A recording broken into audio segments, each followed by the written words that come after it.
রাঙামাটির নানিয়াচর উপজেলার বড়পুলপাড়ায় স্কুল মাঠে জড়ো হয়েছেন নানা বয়সী মানুষ। সবার চোখে মুখে আগ্রহ, উদ্দীপনা। রেফারি বাঁশিতে ফু দিতেই শুরু হয়ে গেল বুড়িঘাট ইউনিয়নের মহাপুরম উচ্চ বিদ্যালয় এবং সাবেখং ইউনিয়নের বড়পুলপাড়ার নিম্ন মাধ্যমিক বিদ্যালয়ের দুই দলের প্রীতি ফুটবল ম্যাচ। ৮-১০টা ম্যাচ থেকে এই ম্যাচকে আলাদা করেছে এতে কিশোরীদের অংশগ্রহণ।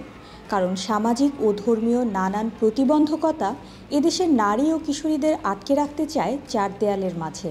পুরুষতন্ত্র মনে করে একজন কিশোরী খেলবে শুধু পুতুল নিয়ে। ঘরের বাইরে গিয়ে আত্মবিশ্বাস, সাহস, শক্তি ও ক্ষিপ্রতা প্রদর্শিত হয় এমন খেলাধুলা নারীর জন্য নয়। যদি কোনো নারী এই ট্যাবু ভেঙে বেরিয়ে আসতে চায় তাহলে তার এবং তার পরিবারের ওপর বর্বর হামলার ঘটনারও সাক্ষী হয়েছে এই সমাজ। এর মাঝেও শত বাধা উপেক্ষা করে এমন ম্যাচে নারীদের অংশগ্রহণ আমাদের আশাবাদী করে তোলে। এ ধরনের উদ্যোগ আঘাত করে জেন্ডার বৈষম্য ও অসমতাকে। কারণ এমন অংশগ্রহণ এই কিশোরীদের আত্মবিশ্বাস, সাহস ও কর্মস্পৃহাকে বাড়িয়ে তোলে কয়েক গুণ, যা নারীর ক্ষমতায়নকে আরও এগিয়ে নিয়ে যেতে সাহায্য করে।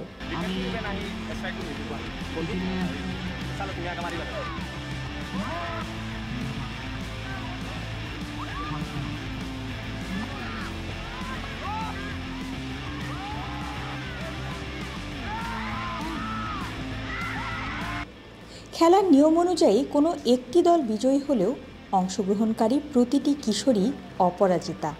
নিজেদের মেধা, যোগ্যতা, ইচ্ছাশক্তি, অধ্যাবসায় ও সাহস দিয়ে তারা একদিন জয় করবে পুরো পৃথিবী, প্রতিষ্ঠা করবে সমতাভিত্তিক সমাজ ব্যবস্থা।